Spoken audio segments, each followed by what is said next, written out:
Hello everybody, this is JT Productions and welcome back to another video. Today, I'm not gonna lie to you, if you're one of the 60 viewers that saw the original preseason top 25, you will know I screwed up. If you watched it all the way through, and I should have before this video went and looked at the comment, but there's one comment that pointed out I didn't put Notre Dame in my top 25 in the last video. And that was a mistake. I admit right here, I screwed up. But I can guarantee you they're in here on this and spoiler alert. Sorry. So let's get right into it. Like I said, this is going to be my preseason top 25. Nothing real serious, just the teams I think deserve to be in the top 25. This is not going to be your typical AP poll that say, hey, let's rank these teams high. They're playing in week 1, so they'll be very eye-catching matchups when you look at them and when you go to watch the games. No, I'm not going to do that. I'm going to be real, and I'm going to say what I think about each team that I put in this top 25. So let's quit stalling and get into it. Number 25, I got the Brigham Young Cougars, coached by head coach Kalani Sitake. Now BYU the last couple of years they've done very well playing against Power 5 opponents. A couple of years ago, if you'll remember, they beat Tennessee after being down the whole game and then throwing a long pass to take it to overtime by a field goal and then winning after their pile pushed Tennessee into the end zone and got them the win. And then, of course, last year, I believe they beat USC. I believe I don't think they beat Oregon or Utah, but I don't think they played them. Anyways, BYU has been, last year, they were known as the quote-unquote actual Pac-12 champs, which take that as you will. Now, at quarterback, they have Jaron Hall back. He is a monster. He is very physical. He has a big arm. He's pretty much has been the life force of that BYU offense. They did lose Tyler Algier, who went to the Falcons in the draft this year, but they get a transfer running back in Christopher Brooks from Cal, so he could potentially be the successor to Tyler Algier. So that should be good for them. Their defense is pretty good for Group of 5 standards, and their offense with Jaron Hall, of course, is good as well. Next up, number 24, I have the Oklahoma State Cowboys under Mike Gundy. Now, they were in the Big 12 championship last year. However, I'm just not a believer in Spencer Sanders. Oklahoma State was carried last year by their defense, who was coached by Jim Knowles, who is gone this year. Who went to, actually, I'm going to keep that a secret. If you don't know, I'll get to it later. But they lost their defensive coordinator, and they have Spencer Sanders back, their quarterback from the last couple of years. That could be a good thing, or that could be a bad thing. He's very turnover prone. He's a good runner. It's just, if he can fix turnovers, they'll be fine. If not, they're going to be in a good bit of trouble. Now, they do hire former Vanderbilt head coach and Auburn defensive coordinator from last year, Derek Mason, who did pretty well to run Auburn's defense last year. If you watched the Iron Bowl last year, you saw that I think they had 6 sacks on Bryce Young. It was crazy. Now, you are trying to replace a veteran on your defense, and that's Malcolm Rodriguez, who went to the NFL last year, or this past draft. It's going to be hard to replace him. He was a very vital part of that defense. Now, at number 23, I have the University of Southern California Trojans, under new head coach Lincoln Riley, who Oklahoma's fans call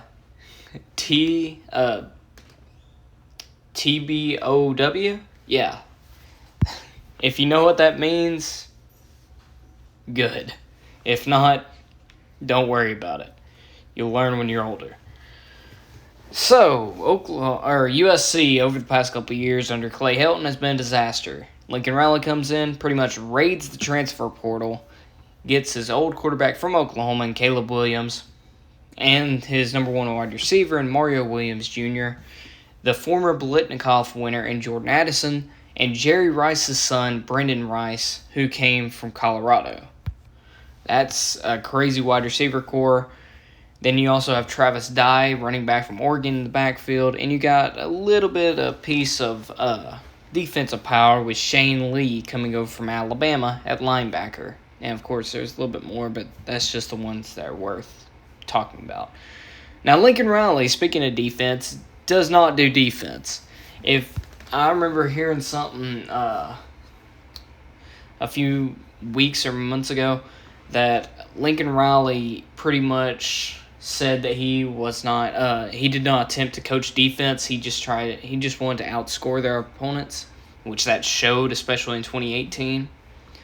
So I mean, the reason they're at 23 is, one, they need to prove that they are a top 25 style opponent, and another thing is the lines of scrimmage for them are not going to be good and are not going to be, I guess, elite or even good. They could just be terrible, and they try to outscore their opponents. They're not able to do that, and we'll just have to see. Moving on, number 22, we have the Purdue Boilermakers under Jeff Brom. Well, Purdue has Aiden O'Connell back at quarterback, who's very good. He's like a lightning in a bottle. The question for them is, can they be more consistent? They seem to lose these boneheaded games every year, but they are known for being giant killers, like we saw last year when they beat Michigan State and Iowa. Can they develop their weapons on the outside after losing David Bell? If they can, they'll be pretty good. So let's move on. Next, number 21, we have the Tennessee Volunteers under second-year head coach Josh Heupel. Hendon Hooker is amazing. Ever since he went from Virginia Tech to Tennessee, he's really blossomed. They have a lot of weapons, including Cedric Tillman. They got Brew McCoy from USC. I think he'll play this year. If not, I'm sure they'll have some other guys. They got Lynjay Dixon from Clemson, or from West Virginia by way of Clemson. And they also have Jabari Small back at running back. So they'll have weapons. The question is, can they improve their defense? Because it was pretty horrendous last year. Their depth is also an issue. So it's against the big boys like Alabama and Georgia. In the fourth quarter, they're going to be struggling. The reason I have Tennessee above Purdue in this ranking, they're very similar teams. They love to pass the ball. They love offense. Defense, a lot can be desired there. But Tennessee should have beaten should have beaten Purdue in the Music City Bowl last year if it wasn't for a bad call, but that's all I'm going to say on that. Going to number 20, I have the Iowa Hawkeyes under Kirk Ferentz. Now you could be asking, JT Productions, why do you have them here? They made it to the Big Ten Championship last year. They did. They indeed did. However, their offense is putrid. They may have a great defense and are returning Jack Campbell and Riley Moss, but their offense is just terrible. The only reason they won the games they did last year is by winning the turnover battle, being very disciplined on offense, and having a great defense. They won't get anywhere until they evolve their offense and go to the next step, get a quarterback, get a good running game, and the offensive line's fine, tight ends are fine, get some wide receivers. Speaking of the offensive line, they lost their captain in Tyler Linderbaum, so can they replace that? Going to the next page. At number 19, I have the NC State Wolfpack. I honestly could see one way or another this season going for NC State. Devin Leary's back. He could be one of the best quarterbacks in the ACC. They have solid offense and defense, including the offensive line. At worst, I could see them being decent in the ACC, kind of middle of the pack. At best, I could see them going to the ACC championship. The thing is we saw them against Clemson last year. They had to fight tooth and nail to win that game against a Clemson team which their offense was terrible. They still have some weapons in Devin Carter, Thayer Thomas, and Daryl Jones, who came over from Maryland in the transfer portal. Can NC State take advantage of a kind of weakened state that Clemson could be in the second year in a row? So, moving on, 18, Miami, under new head coach Mario Cristobal.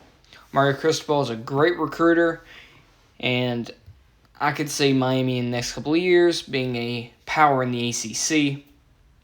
Of course, Mario Cristobal comes from Oregon, who built that program and team up. The defense should be pretty good. They have talent. If Mario Cristobal can coach that talent up, they'll be fine. Tyler Van Dyke is back as well, who took over for De'Aaron King last year. He was pretty good. If he can keep that consistency, they'll be fine. The one thing they need to worry about is their wideouts. They have a transfer from Clemson, but besides that, you need to find those number 2 and number 3 guys for your team before you'll be able to really put up a fight against the big boys. Next, number 17, we have the Oregon Ducks under another new head coach, Dan Lanning. Dan Lanning, coming over from Georgia as defensive coordinator, has a lot to kind of work on. He has a new quarterback in Bo Nix, who comes over from Auburn, who he is reuniting with his freshman offensive coordinator. And if you remember 2019 Ole Miss, Bo Nix, he wasn't half bad. He was actually pretty good if you watched the games against Alabama that year, even LSU, and what's another one? Against Oregon, week 1. That's pretty ironic. But he wasn't half bad for a freshman. The team needs to replace a lot, including running back and some wide receivers, and a lot on defense, including Kayvon Thibodeau and Verone McKinley. But they do have 2 great linebackers in Noah Sewell and Justin Flo to help lead the defense. Number 16, we have the Wisconsin Badgers under Paul Chryst. I trust Paul Chryst a lot more than I do Kirk Ferentz. That's why I have them up here instead of down there with Iowa. I trust him more in turning their offense around while still having a good defense. I don't trust their quarterback, though, in Graham Mertz. But what makes up for it is a good defense and running game. So that's all I got to say about Wisconsin. At number 15, I have the Kentucky Wildcats under Coach Mark Stoops. Well, you got Will Levis back. Can you do something with him? If he can take the next step like Joe Burrow did from 18 to 19, they'll be a force to be reckoned with. Defensive lines of scrimmage should still be good. Passing weapons are the weakness. They also have a new offensive coordinator, and they won't have Chris Rodriguez for the first 4 or 5 games, most likely. So that's going to be a thing to watch out for, especially against teams like Florida. And I'll have to look at the other big games. Or Ole Miss, yeah. I think Ole Miss is pretty early on for them as well. Next up at number 14, you got the Michigan State Spartans under Mel Tucker. Tuck's coming, I guess. They lose Kenneth Walker. And that really hurts them because that was pretty much their offense. They do get 2 running back transfers in, though, and Jarek Broussard from Colorado, who was the Pac-12 Offensive Player of the Year in 2020, and Jalen Berger from Wisconsin, who's going to be a good piece for them as well. One flaw that they have is their secondary. It needs to be helped big time. They got a transfer in from Georgia that could maybe help, but that's a big maybe if he's coached up well. At number 13, we have the Penn State Nittany Lions under James Franklin. Well, you might ask, JT, why do you have them up so much? They were not that good last year. Well, you know why they weren't? Well, that's because Sean Clifford got injured during the Iowa game when they were still undefeated, and they had to start a backup quarterback in that game, I think the next game as well. And when Sean Clifford came back, he was banged up against Illinois, a coached Illinois team by Brett Bielema, who likes to run the ball and have big offensive and defensive lines. And that's just a disaster waiting to happen, especially with the offensive line that Penn State had last year. So, if Sean Clifford stays healthy, I could see this happening. Question is, will the run game be better and the O-line be better? Nick Singleton, who's coming in as a freshman, could potentially be a freshman phenom. And the defense, of course, under James Franklin should still be good. So that's my reasoning for number 13 for Penn State. They are a volatile team. I could see them going anywhere from 6-6 to 10-2 potentially. At number 12, we have the Ole Miss Rebels under Lane Kiffin. They completely raided the transfer portal just like USC did. They got Jackson Dart from USC, and what's crazy is he's gone from being beaten out by Luke Altmaier in spring to impressing at the first scrimmage. They also have Zach Evans coming in from TCU. He's looking good. They also have Jalen Robinson, I believe, coming in from UCF to help the wide receiver course. That's good for them. But a big but is they lost Jeff Lebby, their offensive coordinator, this offseason. So, if Lane Kiffin's truly the mastermind that he is, he'll show out this season. Number 11, we have the Utah Utes under Kyle Whittingham. Cameron Rising, amazing. He completely turned that team around last year. The real question is, can they replace the production of Devin Lloyd on defense, and can they make the offense work with the weapons that they have? Kyle Whittingham gets the most out of the players that he has, so if anybody can do it, it's him. Finally, we cracked the top 10 with number 10, the Baylor Bears. They completely exceeded expectations last year by winning the Big 12 under Dave Aranda. They did. What's crazy is Blake Shapen, who was the backup quarterback last year, beat out Gary Bohannon, the quarterback that led them to the Big 12 championship in spring, and made Gary Bohannon transfer out to South Florida. Blake Shapen has a lot of potential. They did lose a lot of speed on their team, including running back Tristan Ebner, wide receiver Tyquan Thornton, and defensive back Carlon Barnes. That's going to hurt, especially against teams that can stretch the field on you, like maybe even Oklahoma, Texas, Texas Tech, teams like that.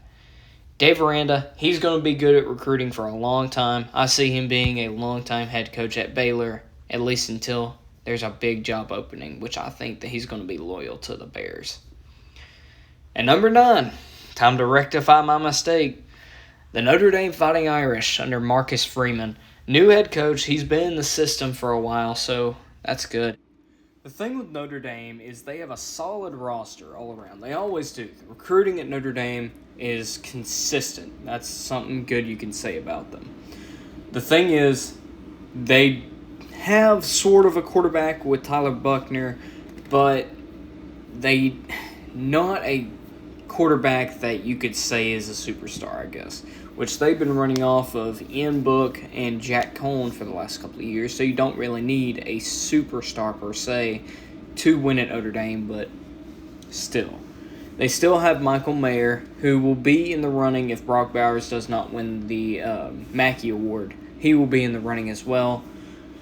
Losing Kyle Hamilton on defense really hurts them. He was the pretty much captain of that defense. It's always hard to get a new captain when your captain leaves. I mean, look at Georgia's defense from 17 to 18 with losing Roquan Smith. Now, they do have Chris Tyree. He comes in with Kyron Williams going off to the NFL. He could maybe have a little breakout year for himself here. Thing with Notre Dame, they don't have that good of wideouts. I bet you could not, if you're not a Notre Dame fan, I bet you could not name a current Notre Dame wide receiver, not tight end, wide receiver on their roster without looking it up. I know I sure couldn't. So that's what I think about Notre Dame. At number 8, I got the Clemson Tigers under Dabo Swinney. Now I still think that Notre Dame or Clemson could have a down year this year.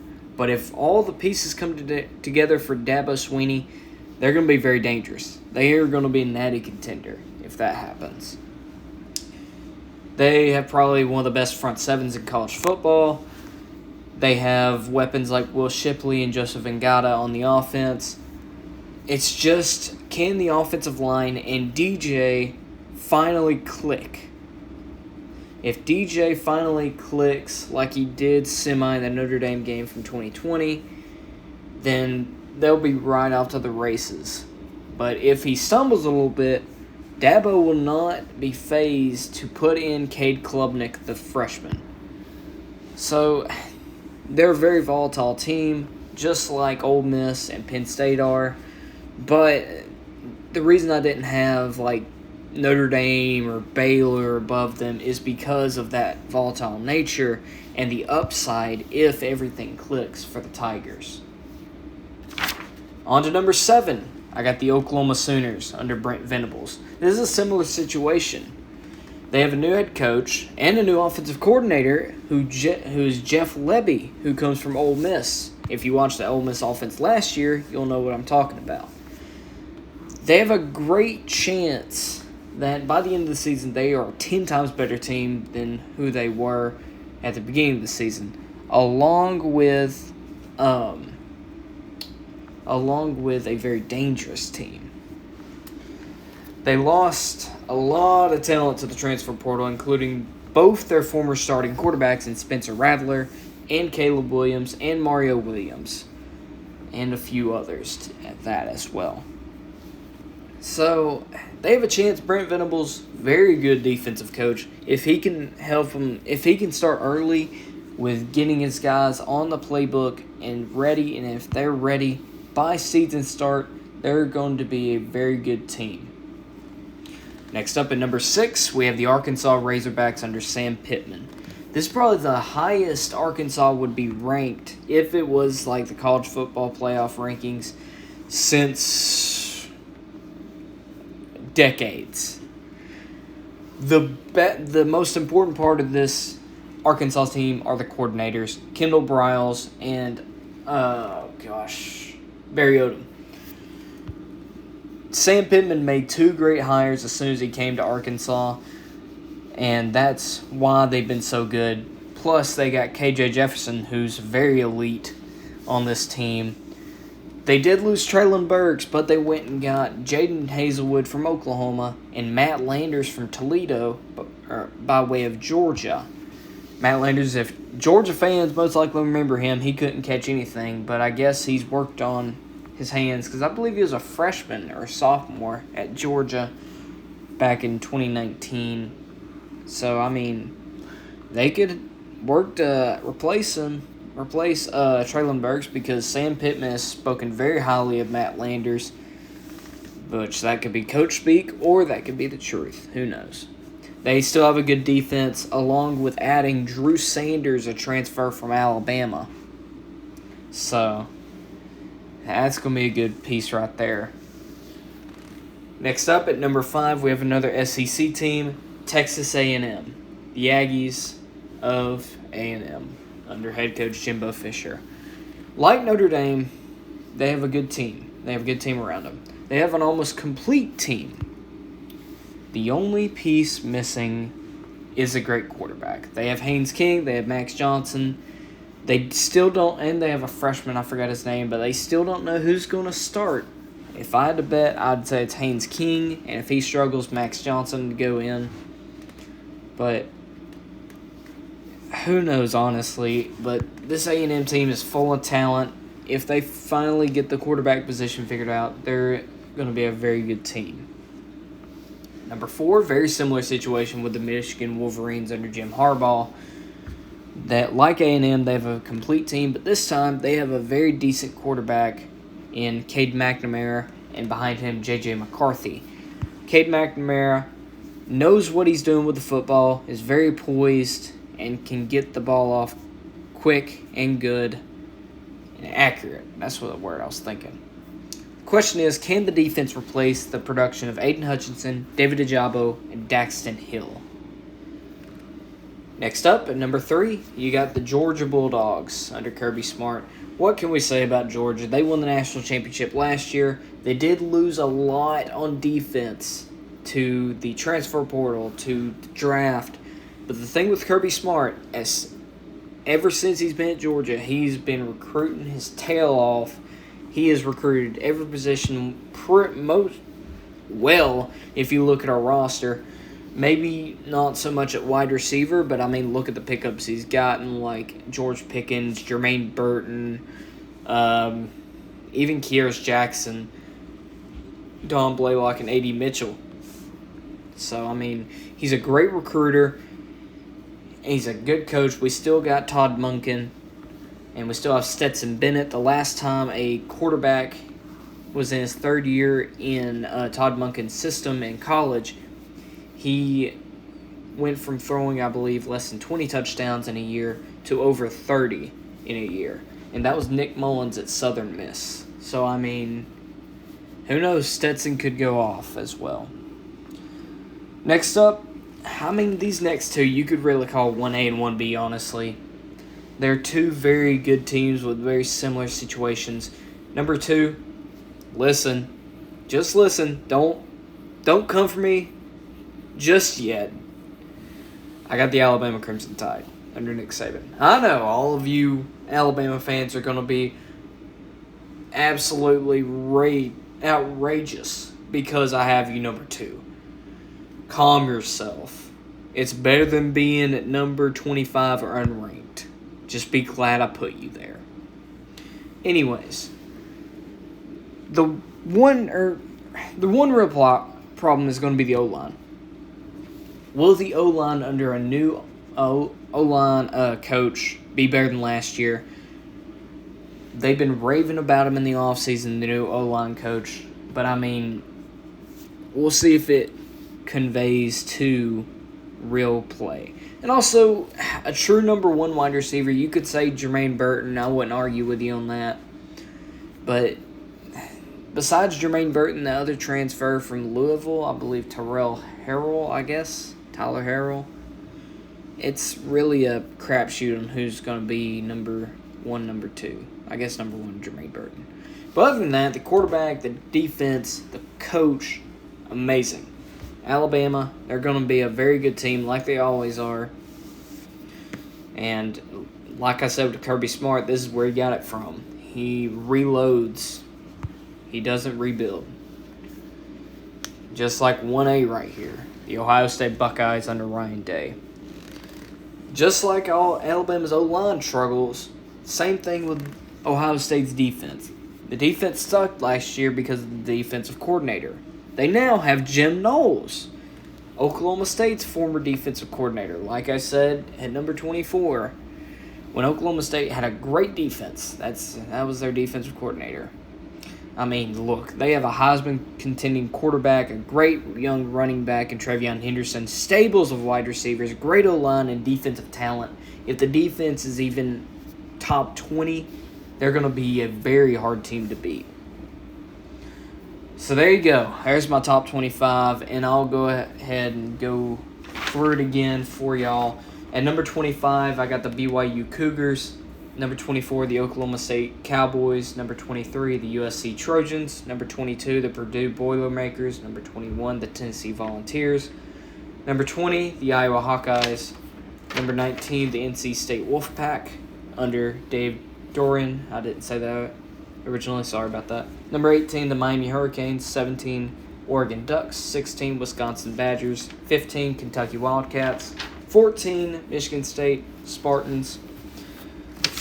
13, the Penn State Nittany Lions. 12, the Ole Miss Rebels.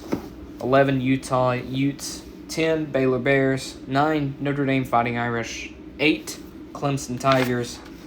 7, Oklahoma Sooners. 6, Arkansas Razorbacks. 5, Texas A&M. 4, Michigan. 3, Georgia. 2, Alabama. And 1, Ohio State.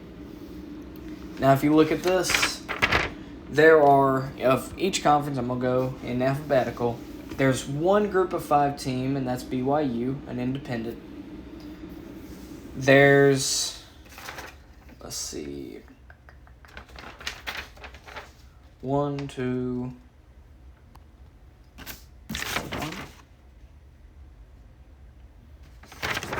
There are 3 ACC teams. There are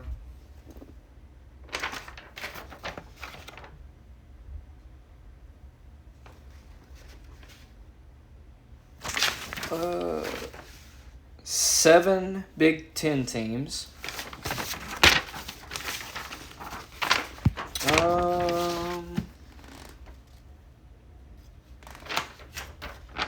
Sorry, I'm having to look through all these to count them. I didn't do it previously. I probably should have.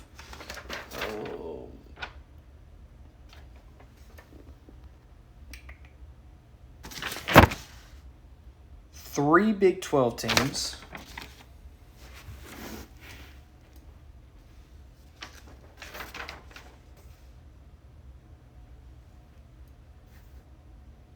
Three Pac-12 teams. And then, for the conference, the SEC, there are 1, 2, 3, 4, 5, 6, 7. So the SEC and the Big Ten both have 7, and I did not keep count of the others. Sorry about that. Anyways, thank you all so much for watching. I hope you all enjoyed. Let me know what you would have done different in the comments. Let me know your top 25s. And if you agree with mine, or if you disagree with mine, who would you have kept out, or who would you have added? So anyways, hope you all enjoyed, and go Dogs.